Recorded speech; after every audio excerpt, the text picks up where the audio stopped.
Now, a surprising alliance is forming in the Middle East between Israel and Saudi Arabia. As reports say, the countries are negotiating a union against Iran.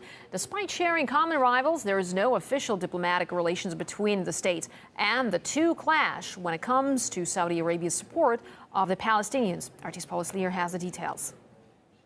There's an unexpected union forming right now in the region between Israel and Saudi Arabia.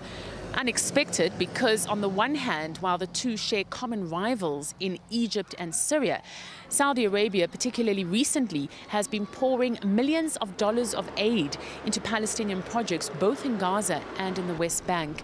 The potential impact of such an unlikely union cannot be overestimated.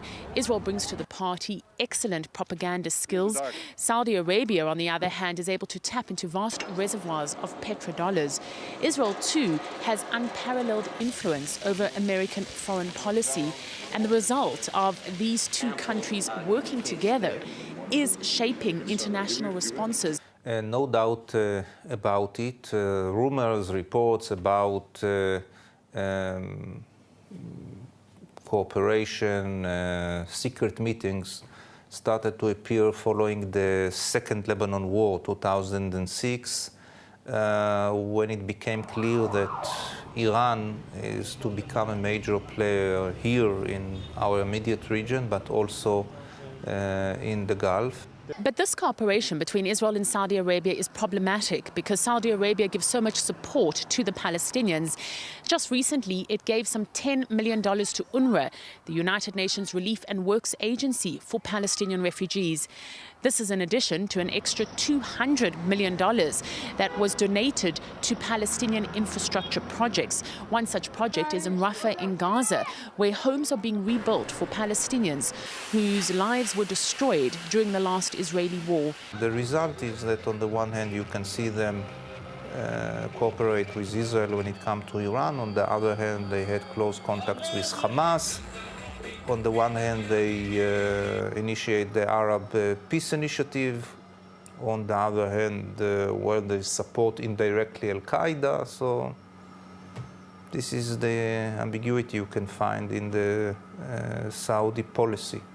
Many are asking the question whether Israel isn't shooting itself in the foot by forming an alliance with a country that supports its enemies.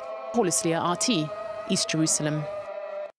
Now, a closer look at what brings Israel and Saudi Arabia together. Syria is a major issue, as both countries agree that the Assad government should go. Another reason for cooperation is their mutual animosity towards Iran. The two states also share support for the military-backed government in Egypt. Investigative journalist Robert Perry says this alliance could prove to be problematic for U.S. influence in the region. You've had this building up of mutual interest between these two very significant powers in the Middle East.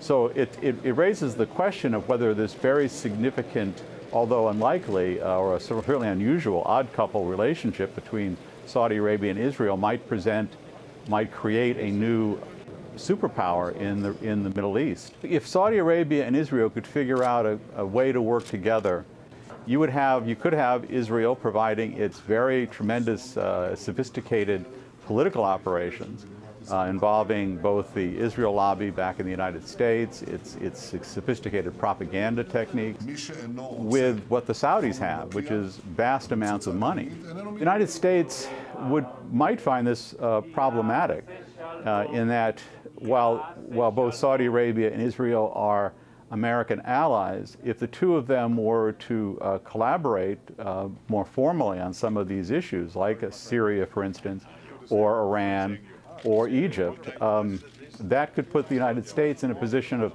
not being able to work its will with quite the freedom that it's had in the past.